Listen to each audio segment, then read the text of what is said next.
कि स्टैक वो data structure है जहां पर इंसर्शन टॉप पे हो सकती है, डिलीशन टॉप पे हो सकती है. So it is that data structure which is defined by the operations you can perform on it. इसको आप किसी भी और बेसिक डेटा स्ट्रक्चर की हेल्प से इम्प्लीमेंट कर सकते हो. So that's why it is called abstract data type. So ये डेटा स्ट्रक्चर तो है ही है, लेकिन इसको हम ADT, that means abstract data type भी कहते हैं. ये आपसे थ्योरी में पूछा जा सकता है question, that why stack is called an abstract data type. So 2 mark का क्वेश्चन आपका थ्योरी आएगा, 3 नंबर का क्वेश्चन आपका प्रोग्राम बनाने के लिए आएगा फॉर श्योर. सो 3 मार्क्स का प्रोग्राम तो आना ही आना है. तो आज की क्लास में हम कवर करेंगे वो 3 मार्क्स वाला क्वेश्चन. अगली जो इसकी क्लास होगी डे 10, उसमें मैं आपको बताऊंगी कि 2 नंबर में आपसे क्या क्या पूछा जा सकता है, कौन से पॉसिबल थ्योरी क्वेश्चन है. एक कन्वर्जन होती है infix to postfix and evaluation of postfix. जब C++ था तो उस पर क्वेश्चन हमेशा आता था. So we will be doing it to be on a safer side. लिखा नहीं है सिलेबस में, पर फिर भी हम करेंगे क्योंकि पूरे चांसेस हैं कि वो आ सकता है. सो वो मैं आपको नेक्स्ट क्लास में कराऊंगी. बट अभी के लिए स्टैक को हम एब्स्ट्रैक्ट डेटा टाइप क्यों कहते हैं, डेफिनेशन क्या होती है. एब्स्ट्रैक्ट डेटा टाइप की डेफिनेशन क्या होती है? A data type defined by set of operations performed on it. So a data type defined by set of operations performed on it is called abstract data type. दो है आपके पास, stack and queue. queue आपके syllabus में नहीं है. stack है जो कि बेस्ड है FIFO पे, सॉरी LIFO पे. queue है जो FIFO पे था. So LIFO का मतलब होता है last in first out. So, जो सबसे लास्ट में आएगा वो सबसे पहले बाहर जाएगा. Last in first out. In simple words कि जिस चीज को आप टॉप पे इंसर्ट करोगे वो टॉप से ही बाहर जाएगी. बहुत सारे एग्जांपल्स हैं स्टैक के रियल लाइफ में as well as computer life में. रियल लाइफ में आपकी मम्मी किचन में चपाती बना रही है, ठीक है. सो नॉर्मली हमारे पास एक वो होता है ना बर्तन जिसमें फुलके रख रहे होते हैं आप, फुलके, रोटी, चपाती, जो भी उसको कहते हो. सो उन्होंने एक रखी, दूसरी रखी, तीसरी रखी, चौथी रखी. तो जब वो एक चपाती बना के रखती है तो कहाँ पे रखती हैं? टॉप पे, सबसे ऊपर, है ना. जो भी नई आएगी वो टॉप पे ही रखेंगे ना, जो बनती जाएगी. अब अगर आप किचन में जाते हो उसमें से एक रोटी लेने के लिए, तो आप कहाँ से उठाओगे? ऊपर से, है ना. So this is a stack of rotis और स्टैक ऑफ चपातीज. कि भाई जब एक न्यू आ रही है तो वो टॉप पे जा रही है, और जब कोई लेके जा रहा है तो वो टॉप से लेके जा रहा है. एक्सेप्शंस मत बोल देना आप कमेंट्स में कि मैम मैं तो ठंडी खाता हूँ तो मैं नीचे से निकालता हूँ, ठीक है. सो ऐसा नहीं है, वो एक्सेप्शंस का केस हम नहीं यहाँ पे कंसिडर कर रहे हैं. सो जनरली टॉप पे जाती है, टॉप से आती है. ऐसे ही जब हमारे घर में कोई फंक्शन होता है तो वो टेंट वाले चेयर्स लेके आते हैं, है ना. तो वो चेयर के ऊपर चेयर होती है, उसके ऊपर चेयर होती है, उसके ऊपर चेयर होती है, और फिर उसमें से एक एक चेयर निकाल के वो लोग लगाते हैं. जब वापस इकट्ठी करते हैं तो भी एक के ऊपर एक के ऊपर एक. So that is stack of chairs. Stack of plates होता है ना. स्टैक ऑफ बुक्स होता है. So there are so many things. Stack of किसी भी चीज़ का जहाँ पे आप टॉप पे डालोगे वैल्यू को और टॉप से ही उसको रिमूव करोगे, सो उसे हम कहते हैं stack. So that is a stack. अब कंप्यूटर लाइफ में इसका एग्जाम्पल क्या है? आप देखो, मैं यहाँ पर आपको एक चीज़ अभी करके दिखाती हूँ. I will make a blank page, ठीक है. मैंने ये शेप्स पे जाके क्लिक किया. आई टेक दिस रेक्टेंगल और ये बना दिया. टिकता नहीं है क्या? चलो कोई नहीं, हम लिख ही लेते हैं. मैंने लिखा A, मैंने लिखा B, मैंने लिखा C, मैंने लिखा D. तो सबसे लास्ट में मैंने D लिखा है. अब मैं यहाँ पे कंट्रोल और Z एक साथ प्रेस कर रही हूँ. Control Z stands for undo. तो D की जो लाइन मैंने लास्ट में बनाई थी वो सबसे पहले चली गई, फिर ये चला गया, फिर C चला गया, फिर B, फिर A. सो जो सबसे लास्ट में ड्रॉ किया था वो सबसे पहले चला गया. दैट इज अनडू, है ना. और अनडू में क्या यूज हो रहा है? Stack. So undo is also using stack. Last in first out. जो सबसे लास्ट में किया था वो सबसे पहले कैंसिल हो गया. सो दैट इज स्टैक. अब ये तो हो गई कहानी समझने की कि चलो स्टैक होता क्या है. अब इसको प्रोग्रामिंग में इम्प्लीमेंट कैसे करेंगे? अगर मुझे स्टैक में किसी के, मान लो स्टूडेंट्स के नाम रखने हैं स्टैक में, मुझे कोई नंबर्स रखने हैं स्टैक में, तो how am I going to keep them in stack?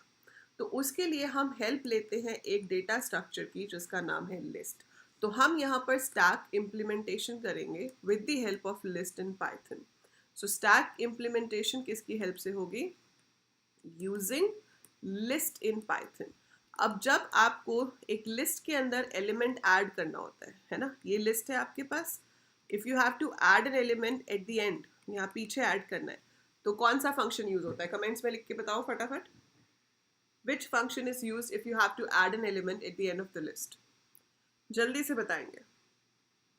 हाँ जी, अपेंड है ना, append stands for add at the end. So if I have to add a new element, I'll add it with the help of append. So last में add कर सकते हैं. Similar way, if you have to remove, you use pop. तो append से add होता है, pop से remove होता है. So append is used to add, pop is used to remove. Got it? So append and pop. ये दो major functions हैं हमारे पास. इन्हीं को हम स्टैक की इम्प्लीमेंटेशन में यूज करेंगे. अपेंड से हम लास्ट में ऐड करेंगे और पॉप से लास्ट वाले एलिमेंट को डिलीट करेंगे.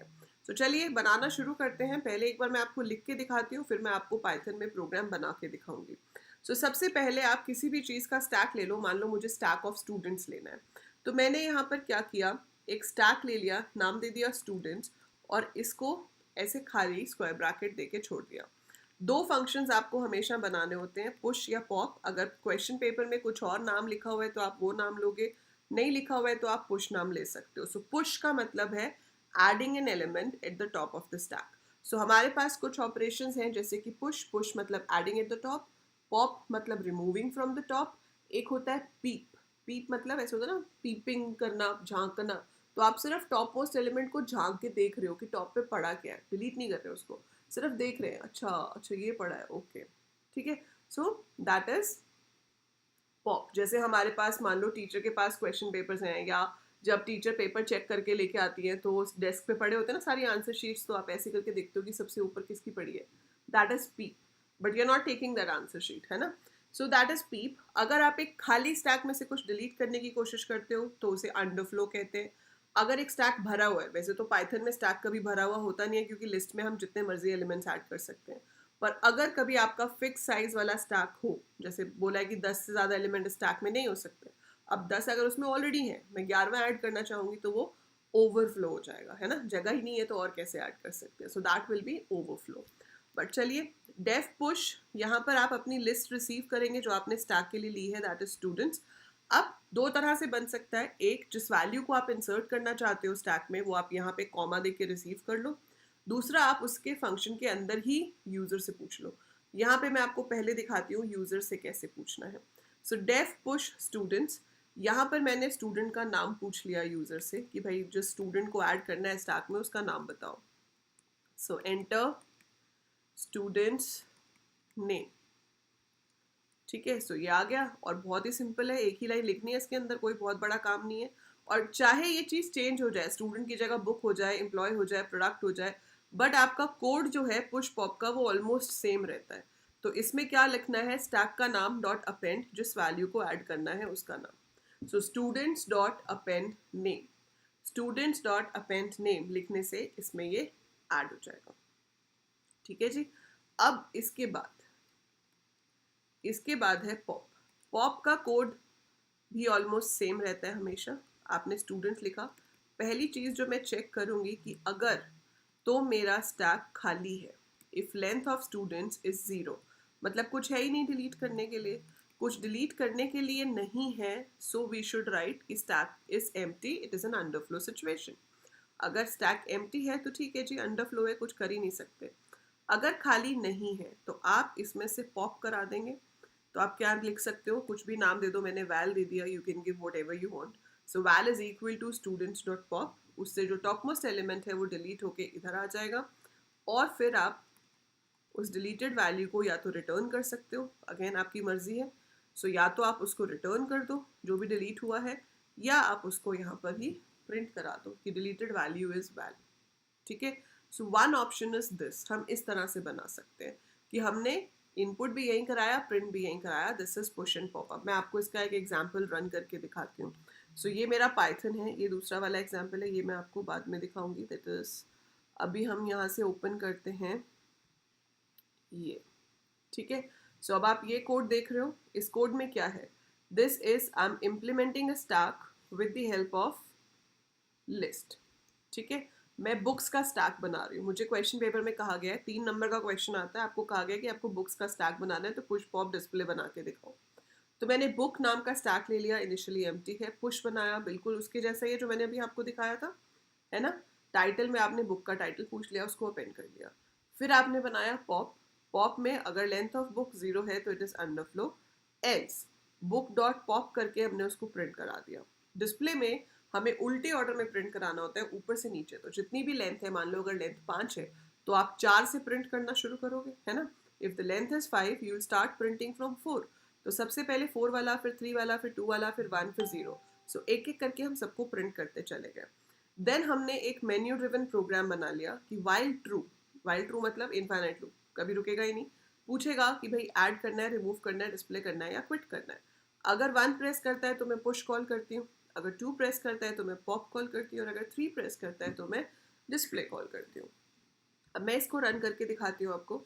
So if I run this code, वो पूछ रहा है add a book. Add a book मैंने लिखा प्रोग्रामिंग इन पाइथन, ठीक है। फिर से मैंने ऐड किया, तो मैंने लिख दिया SQL query, something like that. Now I want to display, तो मैंने SQL क्वेरी बाद में ऐड किया था, तो वो ऊपर आ रहा है, प्रोग्रामिंग इन पाइथन नीचे आ रहा है ना। आप एक और ऐड कर दो, C++, डिस्प्ले करो, तो C++ सबसे ऊपर चला गया, है ना। अब अगर आप पॉप करते हो, रिमूव अ बुक, तो सबसे पहले रिमूव होगा C++, क्योंकि वो सबसे बाद में ऐड हुआ था। फिर रिमूव होगा, सॉरी चॉइस ही नहीं डाली मैंने, so we had to enter 2। तो फिर वो रिमूव करता किसको, सॉरी, फिर वो रिमूव करता आपके SQL क्वेरी को, और उसके बाद आप फिर से रन करते तो वो रिमूव करता आपकी प्रोग्रामिंग को। So if I have entered this and I have entered Python, तो अभी 2 गए हैं। इफ आई प्रेस 2 तो पहले पाइथन निकलेगा, उसके बाद SQL डिलीट हो जाएगा। उसके बाद अगर आप फिर से 2 ट्राई करते हो तो अब तो स्टैक खाली है, कुछ है ही नहीं, तो क्या आएगा, अंडरफ्लो, ठीक है। So we press 4 to quit. So आपको पेपर में मेन्यू ड्रिवन लिखने के लिए आए उसके चांसेस कम है, पर आपको आना चाहिए कैसे लिखते हैं।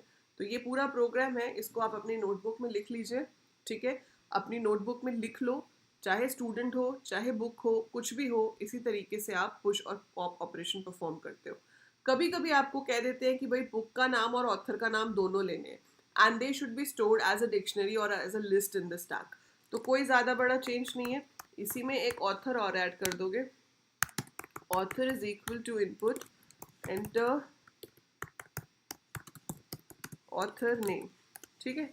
और यहाँ पर जो आप अपेंड करा रहे हो, इसको अगर लिस्ट बोला है तो टाइटल कॉमा ऑथर करके अपेंड करा दो, ठीक है। और अगर डिक्शनरी बोला है तो कर्ली ब्रैकेट्स में टाइटल कोलन ऑथर करके करा दो। So that's up to you. नीचे पॉप में कोई चेंज नहीं होगा, पॉप सेम रहेगा, डिस्प्ले सेम रहेगा, बाकी सारा सेम रहेगा, कोई चेंज नहीं होगा। सिर्फ आपका चेंज किस में आएगा, पुश में। तो अगर आपको कहा जाता है कि एज ए लिस्ट कराना है तो आप अपेंड एज अ लिस्ट कराओगे, अगर डिक्शनरी कहा जाता है तो अपेंड एज अ डिक्शनरी कराओगे। तो अगर मैं इसको अभी रन करके दिखाती हूँ आपको, ठीक है। सो ये ऐसे आएगा, आई चूज 1, उसने बोला बुक, मैंने लिखा पाइथन, ऑथर का नाम बोला, मैंने लिखा अंजलि, फिर उसने बुक पूछी, SQL चॉइस एंटर करनी थी, ये भगवान, ओके नो वरीज, मैं दोबारा से रन कर देती हूँ। So you have to read the guidelines properly, है ना, कि वो क्या पूछ रहा है। सो मैंने लिखा यहाँ पर बुक टाइटल पाइथन अंजलि, फिर से 1 प्रेस करूँगी, फिर SQL नेम दे दिया ABC। अब अगर मैं 2 प्रेस करती हूँ तो देखो, पहले SQL ABC डिलीट हुआ, फिर 2 प्रेस किया तो पाइथन अंजलि डिलीट हो गया। अब 2 करूँगी तो है ही नहीं कुछ, तो अंडरफ्लो आ गया। So it can be added as a list, it can be added as a dictionary, ठीक है, कैसे भी हो सकता है। अभी जो CBSE सैम्पल पेपर था उसमें क्वेश्चन था कि भाई जो भी आपके पास एक लिस्ट है, उसमें जो जो नंबर 5 से डिवाइड होते हैं उनको आप स्टैक में ऐड कर दीजिए, है ना। तो मैंने इस क्वेश्चन को थोड़ा सा ज़्यादा डिफिकल्ट सा बना दिया, पर पेपर में शायद ऐसे आए ना आए, बट कि आपके पास लिस्ट ऑफ नंबर्स हैं, आपको उसमें से प्राइम नंबर चेक करना है, जो प्राइम नंबर है उसको स्टैक में ऐड करना है।